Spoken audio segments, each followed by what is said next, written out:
박소연의 이슈 픽업 문 열겠습니다. 시장 분위기가 또 이렇습니다. 하루 잘 쉬고 이렇게 왔더니 연휴 끝나고 나니까 이렇게 힘 빠지는 시장, 우리도 덩달아 힘이 빠집니다. 오늘은 이 얘기부터 해볼게요. 투자 예탁금에 대한 이야기입니다. 시장의 활력이 확 줄었습니다. 올해 들어서 투자자 예탁금이 얼마나 많이 줄었나를 이제 수치로 한번 잡아봤는데요.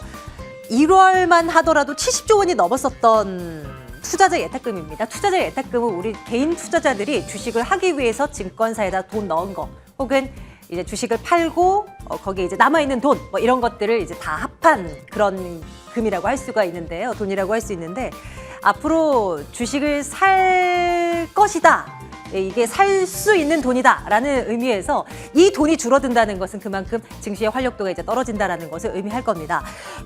지난 5월 수치를 보니까 57조 원까지 그 규모가 많이 떨어져 있더라고요. 작년에 한때 한 70조 원 훨씬 넘게 찍었었던 때가 역대 최고였었고, 못하더라도 한 60조 원대는 찍었었던 투자자 예탁금인데 지금은 현재 이렇게나 줄어있는 모습 확인할 수 있습니다. 이제는 지쳤다. 이제는 하락장이 정말 지긋지긋하다라는 이제 개인 투자자들이 많다는 얘기가 되겠죠. 개인만 팝니까? 그 앞서 외국인도 많이 팝니다. 올해 들어서, 2020년도부터 올해 5월까지 외국인들의 그 순매도 규모를 살펴보니 66조 원입니다. 어마어마하죠. 이게 얼마나 큰 돈이냐 하면 2020년 그 전 10년치 외국인들이 산 금액보다 훨씬 2년 사이에 더 많이 판 금액이라고 볼 수가 있습니다. 짧은 기간 내에 외국인들은 계속해서 빠져나가는 흐름이고 오늘도 그러하죠. 뭘 팔았나 궁금합니다. 보면 삼성전자, LG엔솔, 네이버 카카오, 삼성 SDI 등 시총 상단에 놓여있는 종목들 위주로 업종 고루고루를 팔고 나가는 흐름이 포착됐습니다. 이 말은즉슨 또 한국 시장이 싫어서 나간다, 기업들의 펀더멘털이 안 좋아서 나간다기보다는 그냥 위험자산 회피 심리라는 어떤 큰 키워드 아래에서 그냥 신흥국 시장을 팔고 있다, 시장 전체를 팔고 있다, 뭐 이런 이야기로 또 해석을 해볼 수 있어서 그나마 다행스럽다, 뭐 이런 지적도 있더라고요. 시장은 또다시 미국의 긴축으로 관심을 집중시키고 있습니다. 그렇게 그동안 우리를 괴롭혔었던 긴축 이슈인데 아직까지도 여기에 신경을 쓰면서 또 예민하게 시장은 받아들입니다. 우리가 쉬어가는 사이에 미국에서 고용보고서가 나왔는데요. 고용지표가 잘 나왔습니다. 미국의 고용 상황은 괜찮은 거죠. 이 말은 즉슨 연준이 긴축 속도를 더 빨리 할 수도 있겠구나, 뭐 이렇게 해석이 되면서 좋은 지표임에도 불구하고 우리는 시장을 짓누르는 악재 결과다라고 이제 해석을 합니다. 이 올해부터 FOMC 그 투표권을 가진 인사가 또 한 얘기도 또 이슈가 됐어요. 인플레가 최고조라는 증거가 지금 충분하게 나와 있지 않은 상황이기 때문에 피크아웃에 대한 얘기를 할 수는 없는 상황이고, 6월, 7월에 50bp 인상 이거 당연한 거고, 뭐 증거가 더 안 나오면 9월에는 더 빠른 속도로 금리를 인상할 수도 있다, 뭐 이런 얘기를 내놓으면서 시장을 더 위축시켰던, 우리가 쉬어가는 동안 미국에서 전해진 그런 내용이겠습니다. 계속 보겠습니다. 이제 여기로 집중이 되죠. 물론 오르겠죠. FOMC 14일, 15일로 현지 시간 기준으로 예정이 되어 있는데요. 금리 올라갈 겁니다. 올라갈 건데 거기서 어떤 코멘트들이 나올까 이제 시장은 또 두려워하고 있는 요즘인 거고요. 어쨌거나 이번 주 후반에, 이번 주 우리 일정으로는 금요일 밤쯤에 미국의 5월 그 소비자 물가 지표가 나오게 되는데, 이거 확인 전까지는 좀 두려움에 떨 것이고, 그로 인해서 달러 강세가 이어질 것이고, 이러면 원달러의 강세가 이어진다는 것이고, 외국인들은 더 빠져나간다는 것이고, 뭐 이렇게 이야기들이 오늘 나오고 있는 것 같아요. 계속 보시죠. 안 좋은 얘기들만 계속 하게 되는데요. 이렇게 시장이 위축될 때는요. 그래도 이런 거는 어떻겠느냐라는 뉴스가 있어서 또 따와봤습니다. 중간 배당 시즌이 또 다가오긴 했습니다. 이번 달 28일까지 매수를 하게 되면 그래도 실적이 잘 나오는 기업들에서는 배당이라는 것을 노려볼 수 있다, 뭐 이런 전략도 있던데요. 일단 코스피 200 가운데 20곳 정도가 중간 배당을 할 것으로 예상되고요. 5년 연속 중간 배당을 한 기업들은 이런 등등의 기업들이 있는데, 단 실적이 잘 나오는 쪽을 봐야 되겠죠. 여기는 좀 실적이 조금 부진할 것으로 예상이 돼서 조금은 좀 체크해 볼 필요가 있어 보입니다. 계속 볼게요. 어쨌건 오늘은 또 시장이 이렇게 짓눌리고 있습니다만, 또 길게 봤을 때는 언젠가 또 괜찮아지겠죠? 내일 또 오늘의 하락을 다 메꿀 수도 있는 그런 장이 펼쳐질지도 모릅니다. 이베스트 투자증권에서는 코스피가 조금은 주춤하다가 4분기부터 개선되기 시작해서 3,000포인트를 향할 거다. 이렇게 내다보기도 합니다. 그러면 이제 우리는 뭘 보면서 준비를 한번 해볼 것인가, 여기로 이제 초점이 맞춰지게 되는데요. 가격 전가력이 있는 기업, 이익 체력 개선이 되고 있는 기업, 주주 환원책을 강하게 시연해내고 내놓고 있는 기업, 그런 기업들이 아마 대상이 되겠죠. 어떤 업종에서 어떤 종목들을 우리가 눈여겨봐야 되는 것일까요? 오늘의 키맨과 함께 이야기를 나눠보도록 하겠습니다.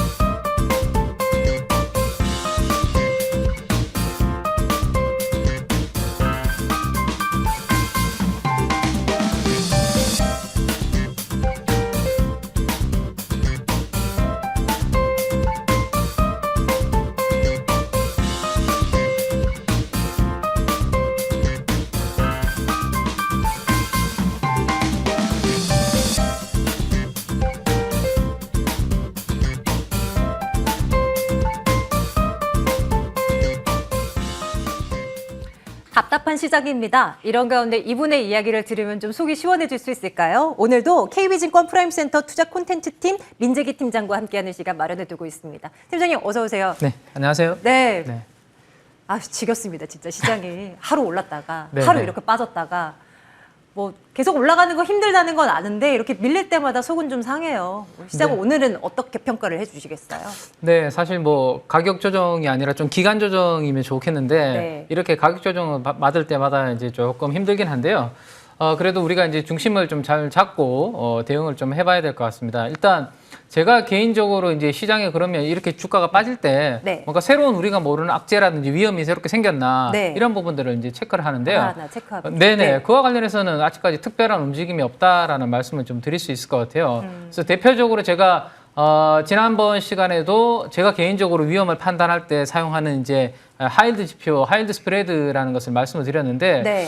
그림을 이제 업데이트해서 가져갔거든요. 지난주 금요일 기준으로. 지금 보시면 2주 연속으로 이렇게 하락하는 그런 그림이 꺾여서 내려가고 있는 그림이 나타나고 있습니다. 즉 주식시장보다 훨씬 더 큰 채권시장에서는 네. 별다른 금융시장에 이상이 없다라는 것을 지금 하일드 스프레드에서는 보여주고 있고 오히려 안정감을 찾고 있거든요. 그러네요. 그렇다면 오히려 이제 여러 가지 이벤트들에 민감한 주식시장만 지금 좀 왔다 갔다 변동성이 좀 크다라고 네. 볼 수 있을 것 같습니다. 지난주에 네. 저 그림 똑같은 그림 봤었을 때 네. 저 피크에서 살짝 내려가서 그렇죠. 네네. 그래도 의미 있다라고 이야기를 해주셨잖아요. 네네네. 근데 조금 더 이제 조금 더 내려온 그게 확인이 되는 거네요. 네, 추세적으로 조금 더 꺾인 흐름이 나타나고 있는데 주식시장이 이렇게 변동성을 나타내고 있는 이유는 네. 아까 앵커님께서 잘 설명을 해주신 것 같아요. 제가 조금 전에 들어보니까 지금은 지난주 금요일 날 이제 고용 데이터가 나왔는데 네. 생각보다 고용 데이터가 이제 예상치를 상회하다 보니까 네. 야 이러면 연준의 이 긴축이 더 계속해서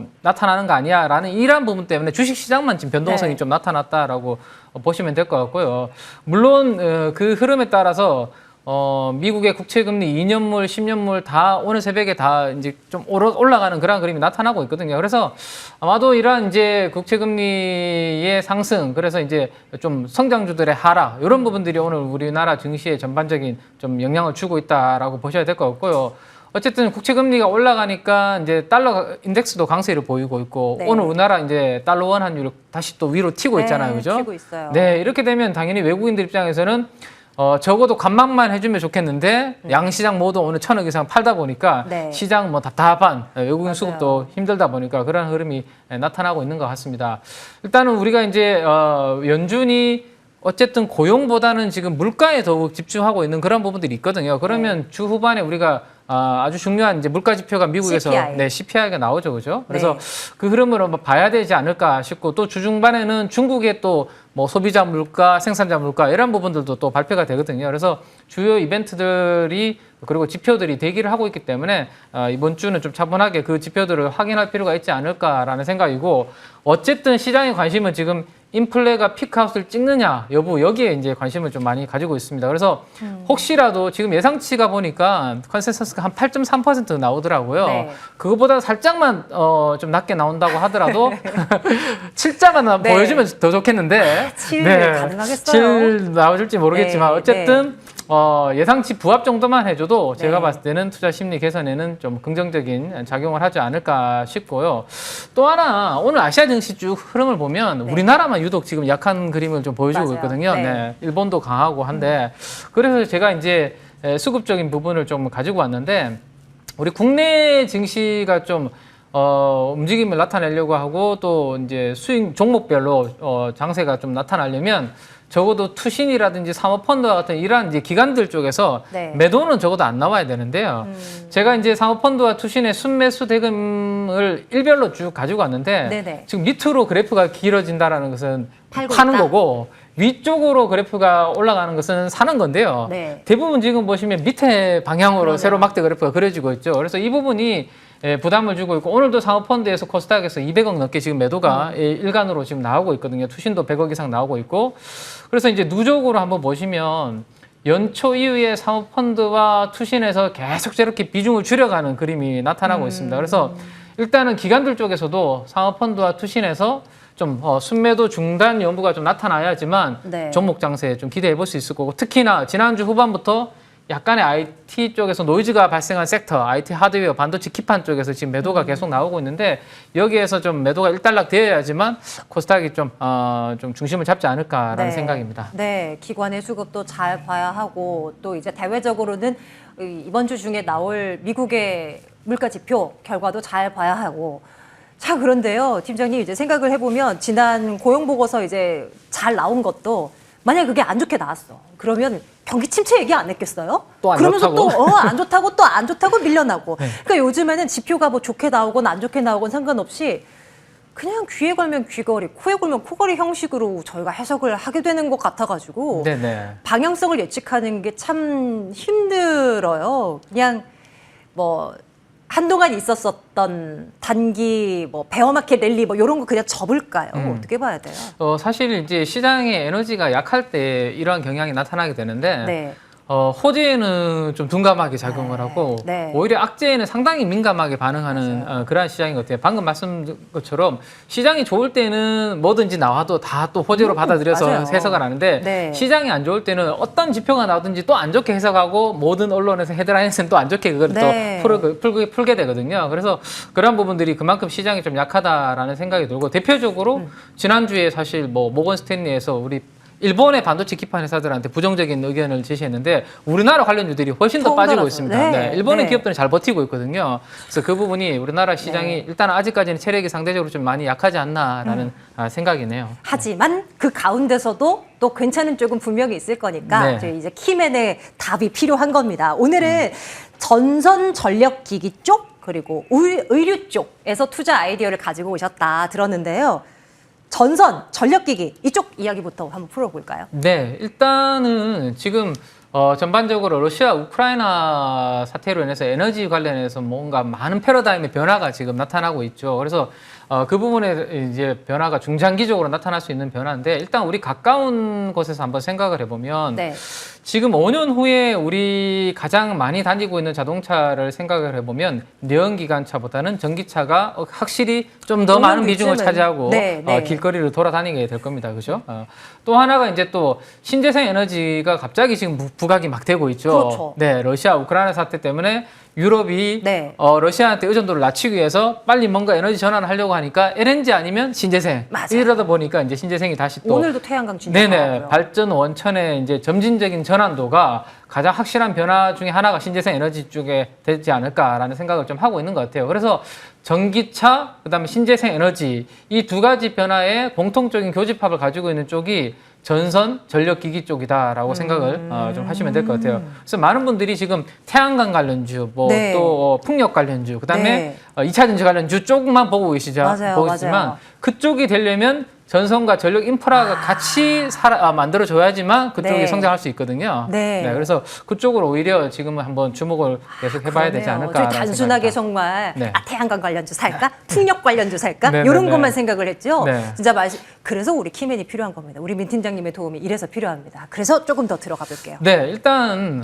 주행되는 전기차들이 늘어나게 되면 그만큼 전기에 대한 수요는 더욱더 늘어날 수밖에 없죠. 그럴 수밖에 없겠죠. 근데 과거에 우리가 한여름에 조금 노후화된 아파트는 정전되는 사건들이 한 번씩 발생을 합니다. 갑자기 네. 전력에 대한 수요가 확 급증을 하니까 변압기가 견디지 못하고 이제 셧다운이 되는 거죠. 근데 앞으로 한번 생각을 해보시죠. 지금은 뭐 아파트 단지라든지 주택에 전기차를 충전하는 것이 별로 안 보인다면 네. 앞으로 점점 늘어날 거 아니에요. 그러면 전력에 대한 수요가 확 올라올 텐데 기존에 있던 변압기로는 감당이 안 되는 거죠. 그래서 변압기는 이제 뭔지 설명을 한번 드려보면 우리가 발전소에서 전기를 생산하면 엄청난 고압의 네. 전기가 이제 나타나게 되고 이게 쭉 이동을 하면서 우리가 가정에서 사용할 수 있는 저압으로 변환을 시켜줘야 되죠. 네. 그래야지 네. 이제 우리가 사용하고 있는 IT 기기들이 문제가 안 생기죠, 그죠? 그래서 이런 부분들에 있어서 이제 저압으로 바꿔주는 거를 우리가 변압기라고 하는데 이 노후화된 변압기도 교체를 해야 되고 추가적으로 더 증설도 해야 되는 그런 움직임들이 큰 변화가 앞으로 나타날 거라는 거죠. 그래서 발전과 송배전의 확대, 필연적으로 좀 전기차 주행 대수가 늘어남에 따라서 계속해서 증가할 수밖에 없다라는 거 좀 이 그래프와 함께 참고를 좀 해주시면 좋겠고요.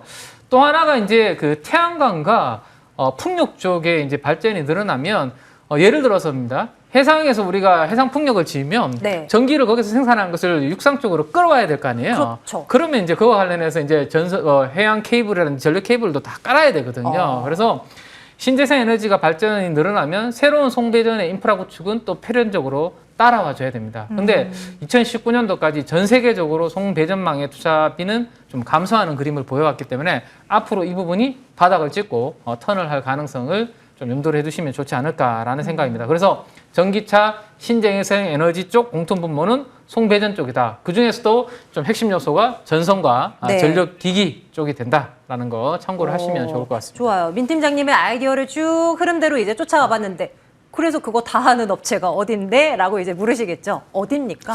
네, 일단 뭐 전선 쪽도 분류를 해볼 수 있을 것 같고요. 또 변압기와 같은 이런 전력 기기 쪽을 하는 쪽도 이제 따로 분류를 할 수 있는데 네. 그 모든 것을 같이 아우르고 있는 또 회사가 있거든요. 그래서 이 하나 회사만 관심을 가지시면 방금 말씀드렸던 모든 분야를 좀 아우를 수 있다라는 생각을 하시면 될 것 같은데 네.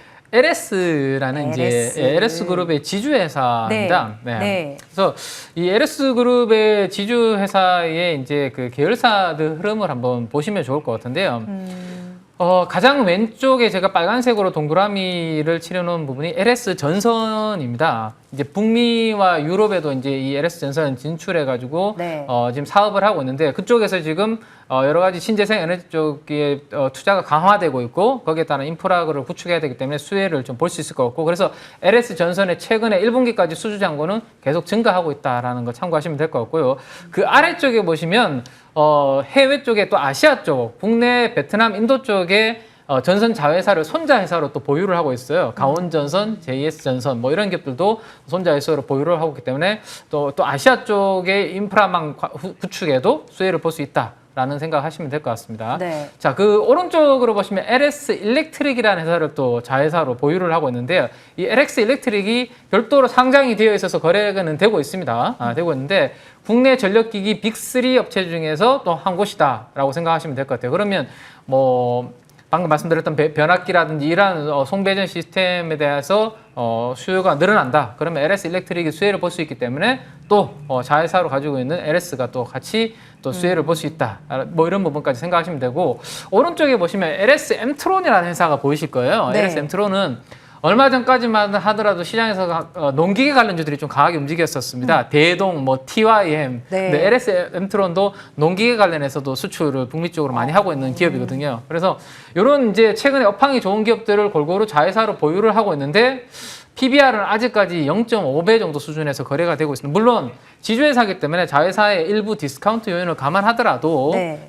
지금 PBR 0.5배는 좀 싸고 올해 내년도 업황이 살아나면서 수익성이 좋아져서 ROE가 지금부터 좀 올라간다라면 이 PBR은 조금 더 밸류에이션을 재평가를 좀 받아야 되지 않을까라는 생각을 가지고 있습니다. 그래서 방금 말씀드린 모든 기업을 요 LS 하나 가지고도 좀 투자할 수 있다라는 거 참고로 해보시면 좋지 않을까 싶네요. 그러고 보니 시장이 이렇게 흔들리는 가운데서도 한 두어 달간 꾸준히 묵묵하게 이렇게 올라가고 있는 LS의 차트를 또 저는 또 열어보고 있네요. 이게 다른 동종 업체들과 좀 비교를 하면 어때요? 뭐 밸류에이션 측면에서 따져볼 때요? 네, 뭐 다른 기업들 밸류에이션을 제가 가지고 왔는데요. 지금 일진전기라는 회사도 있고 LS 일렉트릭, 이제 LS 그룹의 자회사이죠. 그다음에 현대 일렉트릭 이런 기업들까지 이제 밸류에이션을 비교를 해왔는데 사실 이런 기업들은 이제 시클리컬 업종이라고 보셔야 돼요. 경기 민감 업종이라고 보셔야 되거든요. 그래서 PBR로 보는 게 가장 좀 부담은 없습니다. 제가 가지고 온 것은 이제 PER 차트로 가지고 왔는데 네. PBR로는 LS가 당연히 이제 싸기 때문에 그냥 제가 안 가지고 왔고 말씀으로 드리는 거고요.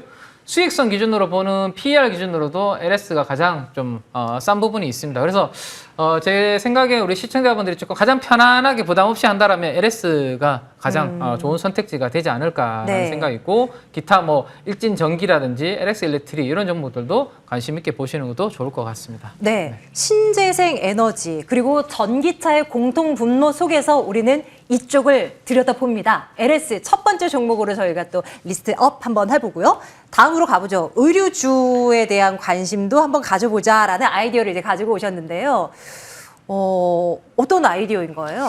네, 저는 이제 앞으로 하반기로 가면 갈수록 그리고 내년이 가면 갈수록 소비의 양극화가 더 심해질 것 같거든요. 왜냐하면 이제 금리가 지금 계속 올라가는 구간이니까 네. 거기에 맞춰서 제 월급이 같이 올라가면 좋겠지만 그게 이제 우리 현실이 그렇지 않기 때문에 네, 또르르. 네, 가처분 소득이 줄어들지 않습니까? 네. 그러다 보면 아주 좀 싼 곳 아니면 진짜 좀 돈 많으신 분들이 아주 명품을 소비하는 이런 쪽이 소비 양극화가 많이 이루어질 것 같아요. 그래서 의류 쪽도 제 생각에는 좀 아주 히트 브랜드를 보유를 하고 있거나 네. 아니면 좀 명품 카테고리도 좀 가지고 있거나 이런 기업들이 동시에 이제 충족하는 기업으로 보시는 게 좀 좋지 않을까라는 생각을 가지고 있습니다. 왜냐하면 리오프닝 관련주라고 해서 의류 관련주들을 다 관심을 가지고 있지만 방금 말씀드렸던 그러한 부분들을 감안한다라면 네. 조금 압축을 좀 해볼 수 있거든요. 네, 그래서 의류 관련주 중에서도 최근 히트 브랜드를 보유하고 있고 명품 카테고리로 분류되는 쪽을 가지고 있는 기업으로 집중하는 네, 게 좀 네. 어떨까라는 생각입니다. 오, 궁금하네요. 그런 카테고리를 갖고 있는 업체가 무엇인지 소비 양극화 속에서 우리가 찾을 수 있는 기업 뭐가 있겠습니까? 의류주 뭐 있죠?